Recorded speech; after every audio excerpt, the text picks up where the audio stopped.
Well, in today's world, almost everything runs on computers, including our economy and our military. But what if terrorists could use those computers against us? It might sound like a scene straight out of the movies, but as Eric Stakelbeck reports, cyber-terrorism is all too real. What if terrorists could steal your credit card information online or hack into a U.S. government website to remove their names from a no-fly list, even steal U.S. military and national security secrets? These may sound like scenarios straight out of the hit show 24, but for a growing number of rogue regimes, third world economies, and terrorist groups, the prospect of attacking America electronically is all too real. They've been attacking our financial systems, going after our technology-based companies. Even nonprofits are being attacked. And the attacks are not necessarily sponsored by a given state. Andrew Kolarik is author of Cyber-Terrorism, Political and Economic Implications. He says a digital tsunami is headed for the U.S. There are some very sophisticated people who work for governments, criminal organizations, syndicates, terrorist organizations that have exceptional skills, that aren't just creating websites and uploading video. Kolarik says they're using this computer savvy to wage information warfare against the United States, especially in lesser developed countries. Those nations know they can't compete with America economically or militarily, so they encourage their populations to weaken the U.S. through cyber attacks. Think about it. We can't operate a business now without using computers and networks. If you want to sabotage, or you want to gain intelligence, or you want to see what we are planning, then the best way is to hone skills in this area. And it's not just the third world that's discovered the benefits of attacking America's computer systems. Russia is interested in financial gain.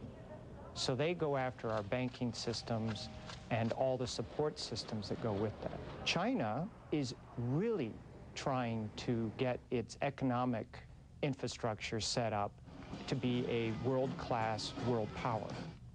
And so they're using electronic espionage to take our trade secrets, our technologies, explore our military capabilities. Islamic radicals have also become experts at cyber-terrorism, or what they call electronic jihad. This website, Al Jinan, gives instructions on hacking into other sites that supposedly insult Islam. Experts say the cyber attack is now part of jihadi basic training. They have concentrated over the past few years on creating a cyber jihad war room. Many of their affiliates, not just in the Middle East, including in the West, possibly in the United States, have been focusing on trying to bring down websites, try to break into security websites, and also possibly trying to wreak havoc in the financial part of this international internet consortium. Dr. Waleed Faris is the author of Future Jihad, Terrorist Strategies Against the West. He told CBN News of a recent U.S. government warning that al-Qaeda is seeking to attack online stock trading and banking websites. Al-Qaeda also publishes a monthly magazine devoted to cyber-terrorism techniques. Al-Qaeda has a web of activists, and those activists want to have access. And access translates into identity, into financial channels.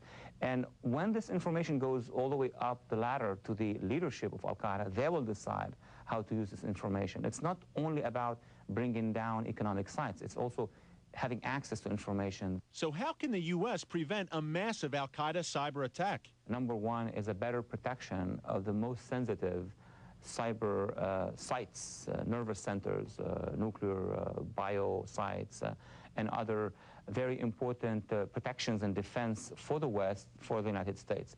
Kolarik proposes a league of cyber communities. The world's 20 largest economies would sign a treaty vowing to manage their own country's cyber activities. Member states would then deny traffic to any nation that refuses to crack down on cyber terrorists. The U.S. government says it's already taken measures to prevent such attacks.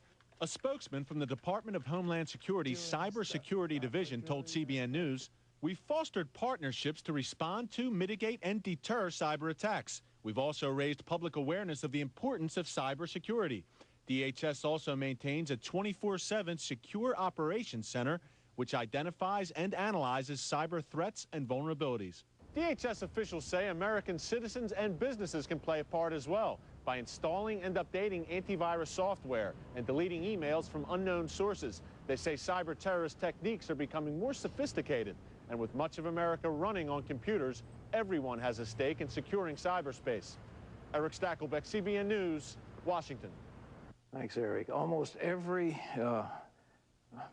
institution, financial institution, nonprofit, university, whatever, has got cyber attacks. Somebody was just telling me that I think Morgan Stanley had something in the neighborhood of 4.5 million attacks a day. I know of one educational institution that has 300,000 attacks a day on its computer system, and it's just necessary to have intelligent, very savvy people putting up blocks constantly to keep out those who just camp computers against these sites and have them just work through all formulas, just night and day, hoping they can penetrate the information enclosed. So one more evidence that we're living, ladies and gentlemen, in a dangerous world.